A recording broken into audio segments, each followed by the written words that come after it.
और अब खबर दौसा से है, जहां लालसोट में श्यामपुरा रोड पर 100 करोड़ रुपए की लागत से बने एसएमएस की तर्ज पर अत्याधुनिक सुविधाओं से लैस राजकीय हॉस्पिटल और मदर चाइल्ड हॉस्पिटल के नए भवन बनकर के तैयार हो गए हैं। वहीं पास में ही ब्लॉक मुख्य चिकित्सा अधिकारी और चिकित्सकों के आवास भी बनकर के तैयार हो गए।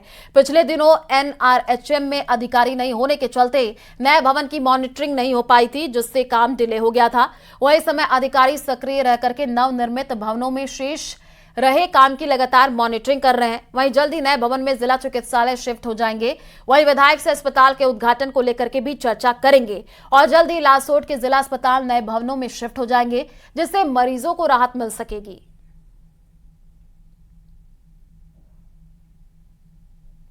मोटी रिपेयरिंग का या फिनिशिंग का काम चल रहा है, जो लगभग 5-7 दिन में कंप्लीट हो जाएगा। और जो ईएन साहब है अनूप जी, वो भी आज आए हैं तो निरीक्षण किया है। तो पीएमओ साहब आए हैं तो जो भी छोटी मोटी कमियां पीएमओ साहब अवगत कराएंगे और उनको दुरुस्त कर इसको 5-7 दिन में पूरा कर लेंगे। और माननीय विधायक साहब से इसका समय निर्धारित कर इसके उद्घाटन की प्रक्रिया शुरू कराएंगे। और पीछे जो काम रह रहा है थोड़ा सा, तो उसके लिए शीघ्र ही एनआईटी वगैरह जारी करके इसको जल्दी पूरा कराएंगे। अजमेर से बड़ी खबर आपको बता दें, पूर्व चिकित्सा मंत्री रघु शर्मा जेएलएन अस्पताल में भर्ती। ये बड़ी जानकारी, सीने में दर्द के चलते अस्पताल में भर्ती कराया गया है। अजमेर जेएलएन अस्पताल में एंजियोग्राफी में ब्लॉकेज दिखा है। कार्डियोलॉजी विभाग अध्यक्ष ने छल्ला डाला, डॉक्टर ने आराम करने की सलाह दी है। इस वक्त की ये बड़ी जानकारी आपको अजमेर से दे रहे हैं। आपको बता दें कि पूर्व चिकित्सा मंत्री रघु शर्मा जेएलएन अस्पताल में भर्ती है। बीकानेर से बड़ी खबर सामने आ रही है, जासूसी के रैकेट से जुड़े होने का मामला है। ई मित्र संचालक और रेलवे कर्मचारी से पूछताछ हुई है। रेलवे ने कर्मचारी भवानी सिंह को निलंबित किया है। सीआईडी की प्रारंभिक जांच में कार्मिक की भूमिका संदिग्ध पाई गई है। कार्मिक के खिलाफ शुरू हुई विभागीय जांच। ई मित्र संचालक को पूछताछ के बाद छोड़ा और संचालक के पास पाकिस्तान से व्हाट्सएप कॉल आई थी, लेकिन कोई बातचीत नहीं होने का खुलासा हुआ। सामरिक महत्व की सूचनाएं लीक करने की आशंका जताई जा रही है। ज्यादा जानकारी के लिए संवाददाता विक्रम हमारे साथ जुड़ चुके हैं। विक्रम, क्या कुछ अपडेट है पूरे मामले को लेकर के? पूरे मामले में जो है सीआईडी इंटेलिजेंस की टीम ने 2 लोगों को दस्तयाब किया था और उसमें इनसे पूछताछ की गई। तो जो एक ई मित्र संचालक था, उसके पास कोई एक पाकिस्तान से व्हाट्सएप कॉल के माध्यम से कोई कॉल आई थी, लेकिन उसकी ये पुष्टि हो चुकी है, उसके मोबाइल की भी जांच हो चुकी है कि इस दौरान इस नंबर पे कोई दोबारा बात नहीं की गई है। इसलिए जो ई मित्र संचालक था दीपक, उसे छोड़ दिया गया है। और जो दूसरा कर्मचारी था, रेलवे का कर्मचारी, उसकी संदिग्धता जो है वो अभी प्रारंभिक जांच में सामने आई है। तो ऐसे में अब रेल विभाग ने बड़ा कदम उठाते हुए उसे निलंबित किया है और उसके खिलाफ जो है विभागीय जांच भी अब शुरू हो गई है। फिलहाल जो सीआईडी की टीम है वो आरोपी से पूछताछ कर रही है कि क्योंकि ये पूरा मामला जो है वो सामरिक महत्व के दस्तावेजों को लीक करने से जुड़ा हुआ है, तो क्या किस तरीके की जो है दस्तावेजों को लीक किया गया या नहीं किया गया है, इसके संबंध में जो है सीआईडी की टीम पूरी तफ्तीश कर रही है। और फिलहाल जो भवानी सिंह है उससे ये पूछताछ की जा रही है। जी ठीक है, आप नजर बना करके रखिए। फिलहाल शुक्रिया तमाम जानकारी साझा करने के लिए।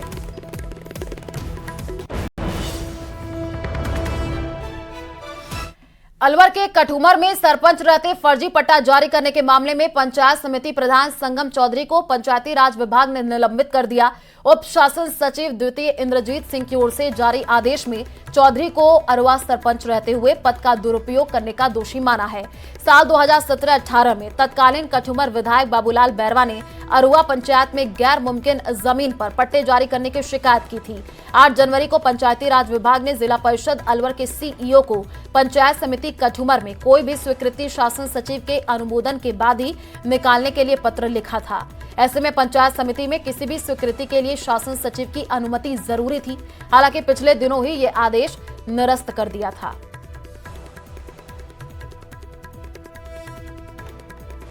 मैं 1 साल पहले विधायक था, वहां के लोकल सरपंच ने एक पट्टे के मामले में शिकायत की थी। उस पट्टे पे फर्जी साइन थे, एक साइन नहीं थे, एक फर्जी साइन थे। उसके आधार पे इसकी शिकायत की थी। फिर मैं हट गया 1 साल पहले, अब फिर सब सरपंचों ने इसकी शिकायत की थी। खबर झुंझुनू से है, जहां जल जीवन मिशन का कार्य करने वाली कंपनी के खिलाफ ठेकेदारों ने मोर्चा खोला हुआ है। कंपनी पर 1 दर्जन से अधिक ठेकेदारों ने पैसे का भुगतान न करने का आरोप है। पिछले 10 दिनों में ठेकेदार काम छोड़ करके कंपनी के कार्यालय को ताला लगा करके उसके सामने धरने पर बैठे थे, लेकिन अब पुलिस ने धरना दे रहे ठेकेदारों से चाबी लेकर के कंपनी के प्रतिनिधियों को सौंप दी है, जिसके बाद कार्यालय फिर से खोला गया है।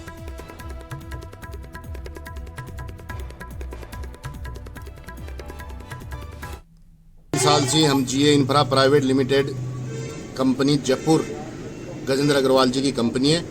हम 3 साल से झुंझुनू जेजेएम प्रोजेक्ट में हमने काम किया है। यहाँ पे गांव में पाइपलाइन का, टंकियों का, हाउस कनेक्शन का, रोड रिपेयरिंग का, रोड कटिंग का। इन्होंने हमारा 70% पेमेंट तो ये करते रहे, धीरे धीरे काम निकालने के चक्कर में हमारा 30% पैसा ये रोकते गए।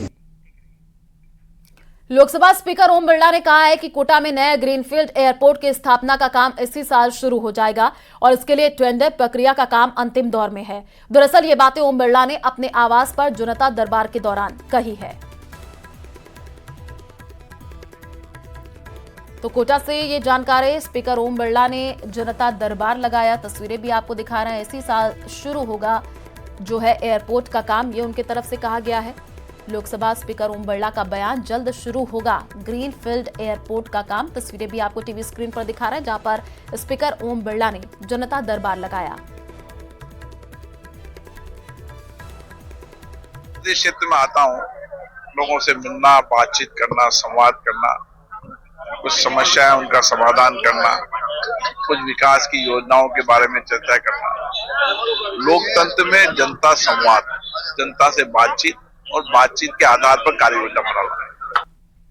पाली जिला मुख्यालय पर यातायात को सुगम बनाने को लेकर के यातायात पुलिस को सारी सुविधाओं से सुसज्जित 2 बाइक उपलब्ध करवाई गई है, जो शहर में यातायात नियमों की पालना करवाने को लेकर के शहर में घूमेगी। यातायात नियमों की अवहेलना करने वाले वाहन चालकों के घर चालान पहुंचेगा। यातायात प्रभारी हिंगलाजदान ने यह बताया कि जिला मुख्यालय पर 2 आधुनिक सारी सुविधाओं से सुसज्जित यातायात पुलिस के लिए 2 बाइक उपलब्ध कराई गई हैं। उस पर आधुनिक उपकरण लगे हैं, जिसके माध्यम से ऑनलाइन और तेज गति से चलने वाले वाहन वालों को जो है ऑनलाइन चालान काटे जा रहे हैं। तो ये तस्वीर भी सामने आई है, देखिए निगरानी रखी जा रही है। पाली की ये तस्वीर है, शहर में यातायात व्यवस्थाओं का जायजा लिया जाएगा। जिले में जो बढ़ती दुर्घटनाएं हैं, जो बढ़ रही है, जिसमें हमारी लापरवाही से जो मृत्यु भी हो रही है, लोग गंभीर नहीं है, इसलिए श्रीमान जिला पुलिस अधीक्षक महोदय के निर्देशानुसार उनके मार्गदर्शन में हम लोग यातायात पुलिस जो 4 इंटरसेप्टर है और उसके माध्यम से जो तेज गति से वाहन चलाकर जो दुर्घटनाएं हो रही है। और अब खबर रेनवाल से है, जहां लुनियावास के गदड़ी गांव में पेयजल समस्या से परेशान ग्रामीणों का आक्रोश फूट पड़ा। पेयजल आपूर्ति बाधित होने से गुस्साए ग्रामीणों ने सड़क मार्ग पर जाम लगा दिया और प्रशासन के खिलाफ नारेबाजी की है। ग्रामीणों का यह कहना है कि पिछले 15 से 20 दिनों से गांव में पानी की आपूर्ति पूरी तरीके से ठप है, जिससे दैनिक जरूरतें पूरी करने में भारी दिक्कतों का सामना करना पड़ रहा है। कई बार प्रशासन से शिकायत करने के बावजूद कोई समाधान नहीं हुआ है। धरना स्थल पर अब तक पुलिस और प्रशासनिक अधिकारी नहीं पहुंचे हैं, जिससे ग्रामीणों में रोष बढ़ता जा रहा है। प्रदर्शनकारी जल्द से जल्द पेयजल आपूर्ति बहाल करने की मांग कर रहे हैं। ग्रामीणों ने चेतावनी दी है कि यदि जल्द समाधान नहीं हुआ तो वो प्रदर्शन तेज करेंगे।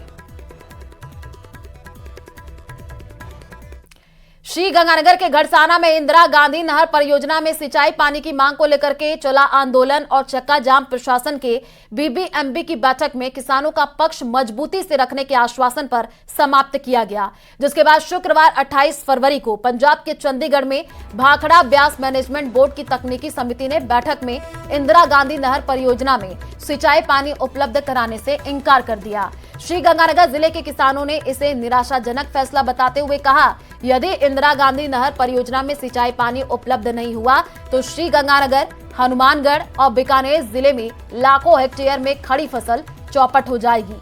किसानों ने मामले में राजस्थान सरकार से मजबूती से पक्ष रखने की मांग की है।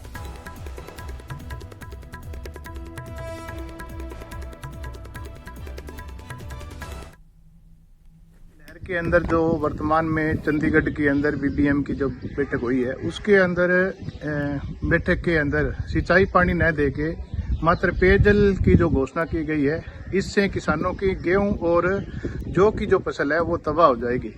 राजस्थान सरकार किसानों को बर्बाद करने पर तुली हुई है और आगामी अगर 10 दिनों के अंदर सिंचाई पानी नहीं मिला तो फसल जो है वो तबाह हो जाएगी। पक्की पकाई फसल है, करोड़ों अरबों रुपए का किसानों को जो है वो नुकसान होगा। की बैठक में सरकार ने किसानों की मजबूत पैरवी नहीं की है, जो कि जौ और गेहूं की फसल पकाव की स्थिति में है। अगर सरकार ने समय रहते हुए किसानों को पूरा पानी नहीं दिया तो किसानों की फसलें बर्बाद हो जाएगी, जिससे किसानों को काफी नुकसान सहना पड़ेगा और आम जन को भी इससे नुकसान होगा। इसलिए हम सरकार से मांग करते हैं कि किसानों को पूरा पानी दिया जाए। हम सरकार से नाराज हैं, क्योंकि जब तक किसानों को पूरा पानी नहीं दिया जाएगा फसलें पकेगी नहीं। फसलें अगर पकेगी नहीं तो किसानों को पूरा भाव नहीं मिलेगा। इसलिए सरकार से पुनः मांग करते हैं कि सरकार किसानों को समय रहते हुए पूरा पानी दे ताकि फसलों का पकाव हो सके। जयपुर के मौकमपुरा पुलिस ने खनन माफिया के खिलाफ कार्रवाई करते हुए अवैध रूप से परिवहन की जाई बजरे से भरे डंपर को जब्त किया है। हालांकि अंधेरे का फायदा उठा करके आरोपी मौके से फरार हो गया। क्षेत्र में चोरी छिपे बजरी का अवैध खनन और परिवहन किया जा रहा है। इस दौरान हाईवे पर गश्त कर रही पुलिस ने एक डंपर को रुकवाया है। पुलिस को देख आरोपी फरार हो गया। पुलिस ने बजरी से भरे डंपर को जब्त कर लिया है। कोटा में भामाशाह मंडी में हड़ताल के चलते हजारों मजदूरों की रोजी रोटी पर संकट छाने लगा है। मंडियों से कृषक कल्याण टैक्स हटाने की मांग को लेकर के व्यापारिक वर्ग हड़ताल पर है। मंडी में जिंस खरीद फरोख्त का व्यापार चौपट है, कोई जिंस नहीं बिक रही है। ऐसे में पल्लेदार हमालों को रोजगार नहीं मिल पा रहा है। कोटा भामाशाह मंडी में 5000 के आसपास मजदूर मजदूरी करते हैं, जिनके सामने रोजगार का संकट खड़ा हो गया है।